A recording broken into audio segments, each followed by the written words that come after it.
So welcome everyone. Today we're going to look at what we can say and where we should bring our conversation after we ask the question, so where are you from? One of the things we do in small talk is take a common question like, where are you from? And then we're going to extend it. This topic, where are you from, and talking about the environment and the differences between different environments is a really safe topic and a very natural topic to speak about when we're meeting someone for the first time. So it's a very good one just to build up our language experience in it and to train some of the phrases and questions we can ask. So the first thing we're going to do at B1 is to compare. So wherever the place, the name that the person says they're from, we're going to find out if it's a city or a country, and then focus on some of the differences between the two. Another thing we're going to do is expand our vocabulary that we're using to talk about advantages and disadvantages. The third thing is just practice our small talk capabilities and talking about preferences. So let's take a look at the first aspect, which is expanding our vocabulary. When we're talking about the advantages of country life, there are some words that we might like to emphasize. Words like fresh air, peaceful, less crowded. When we're talking about the advantages of city life, we might like to say job opportunities, public transport, entertainment. When we would like to talk about our social life, how where we live affects our social life, we can talk about neighbours, family gatherings, nightlife. So once we have this vocabulary, the basic building blocks of our sentences, this gives us an idea of what we would like to do with these. So one of the first things we can do is build up our sentences. And for this, we're going to take a look at grammar and some of the options we have when we consider grammar.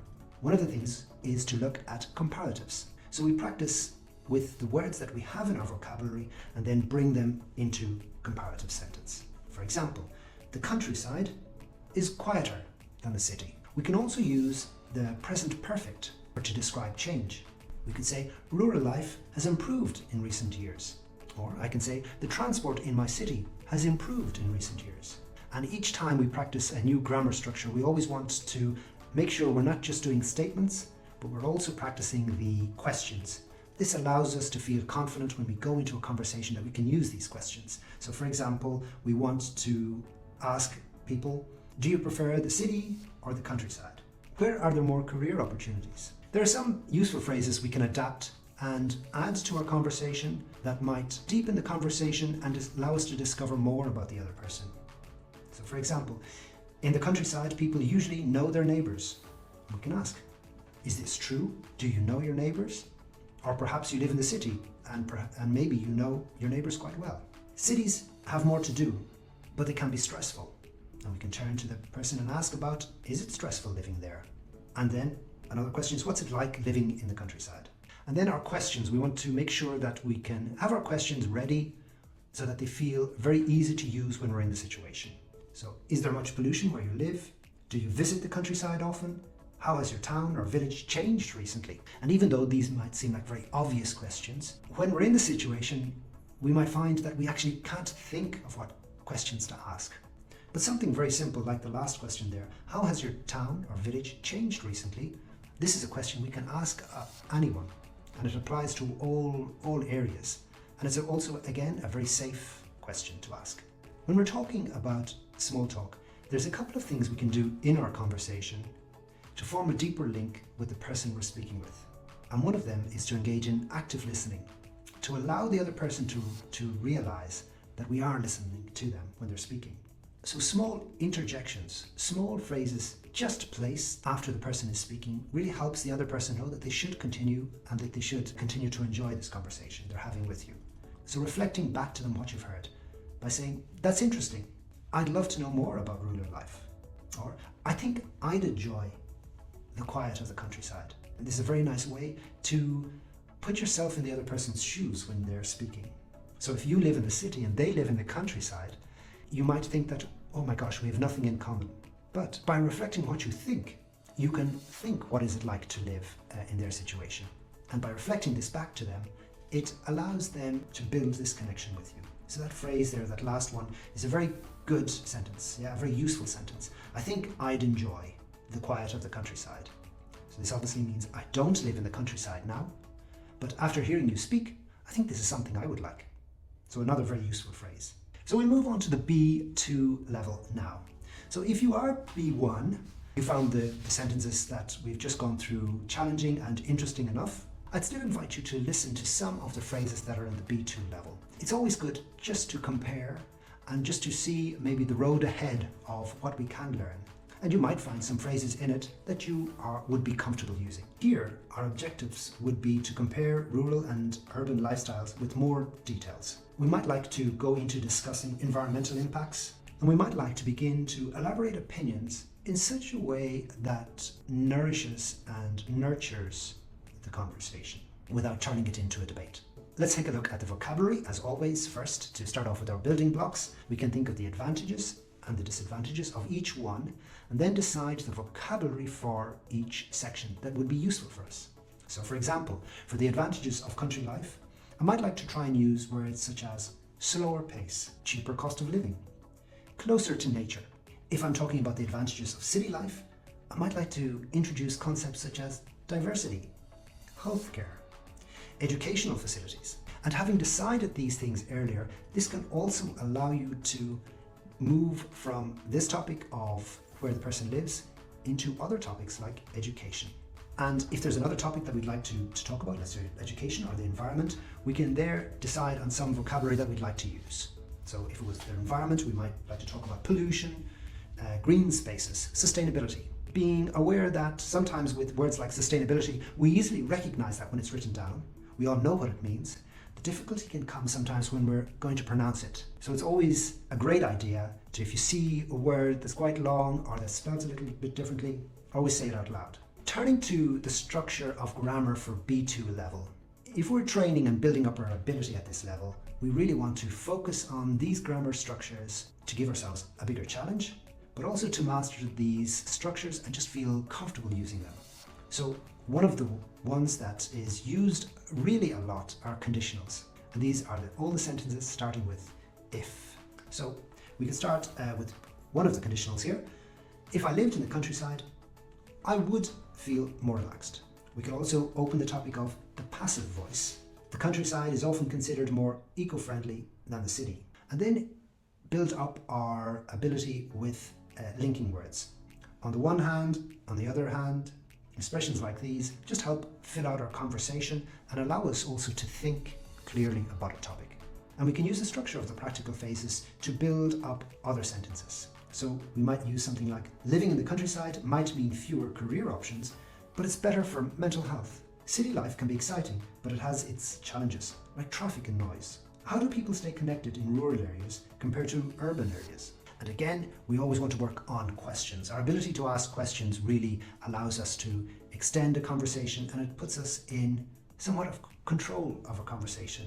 And a conversation that we control, and definitely small talk that we control, gives us more ability to know what the topic is about, to allow others to participate in something we can understand and feel comfortable with. So some of the questions we could use here are, do you think city life is getting more stressful over time? How do social interactions differ between rural and urban areas? Would you rather work in a bustling environment or a quiet one?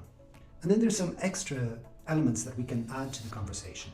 So working on things like conversation starters is really useful, and it builds up our own confidence, and it allows us to create and therefore have more practice at engaging in conversations. So starting off with, do you prefer vibrant cities or peaceful rural ones? Disagreeing politely. Yeah, rather than just coming out and saying, no, I disagree. But it's good to build these in a certain way. I see your point, but I think rurals are just as lively in a different way. Expressing curiosity, what's your favorite thing about where you live? So we can use these sentences just to build up sample conversations. If we do that, if we use this as training time of building such conversation, when we actually then go into the conversation, we have something ready and practice, and we have the confidence that we can pronounce these words, that we can use these structures, and therefore get more out of small talk opportunities as well. And now we're going to move into the C1 level. The C1 level that we're describing here is really, I suppose, pushing our language levels. We mightn't use all these type of phrases in a small talk situation, because normally in a small talk situation we just want to appear very friendly. We don't want to use complicated languages. But when we're practicing at this level, we want to practice at a C1 level in order just to keep improving.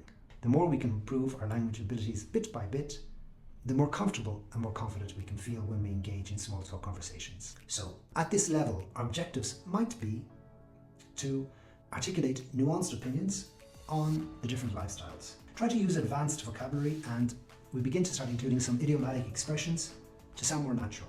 We want to discuss trends and changes in a thoughtful, organized way. So again, we'll start off on our vocabulary in order to build up and to start off on a conversation at this level. So thinking of the advantages of country life, we might like to use words like sense of community, self-sufficiency, wildlife preservation. The advantages of city life, we might like to use economic growth, cultural melting pot, tech innovation. And then when we're talking about trends and changes, we might like to consider topics such as urbanization, remote work, ecotourism, for example. One of the things that we want to do at this level, when we're at the C1 level, is to give our minds the opportunity to develop thought at this more thoughtful language level. One of the reasons that people often don't develop to a C1 level is they don't often get an opportunity to do this. So practicing oneself, at least these structures, puts us in a position where we can develop further. So I would take some of the grammar structures and phrases and work with some complex sentences like, although city life is known for its fast-paced nature, culture living provides a stronger sense of community, which many find invaluable. We could work with our advanced conditionals. So instead of using the if, using had. Had I been raised in the countryside, I might have developed a stronger connection with nature. It's crucial that city planners prioritize green spaces to improve urban life. And we might like to build up with some practical phrases. Urban sprawl has dramatically increased the environmental impact of cities. The countryside offers a slower pace, which some people find therapeutic after many years of city life, while dynamic can sometimes feel overwhelming. And once again, we always spend a little bit of time developing questions. And so we could work with questions such as these, and we can build different examples of them. How has global urbanization influenced both city and rural lifestyles? Do you think technology has narrowed the gap between rural and urban living? Could sustainable urban planning reduce the environmental impact of cities? And then we want to include some elements into our conversation, like conversation starters. What do you think is the biggest advantage of where you live? Reflective statements, where we return to the other person the value. We say what they said was valuable to us by saying things like, you've given me a new perspective on rural living. And also follow-up questions. Great follow-up questions can really build connections between people, and it gives us an opportunity to show that we value what the other person has said. So sentences like, that's a fascinating point. What inspired you to think that way? So that's the basic outline of this small talk topic on where we live, on comparing city life with rural life, where we can attach it very easily to that very basic question, where are you from? And allowing us to extend our conversation and go deeper and always have something ready to say, no matter what level we are at in English. I hope you enjoyed the lesson, and I hope to see you in class sometime where we can work on these things together.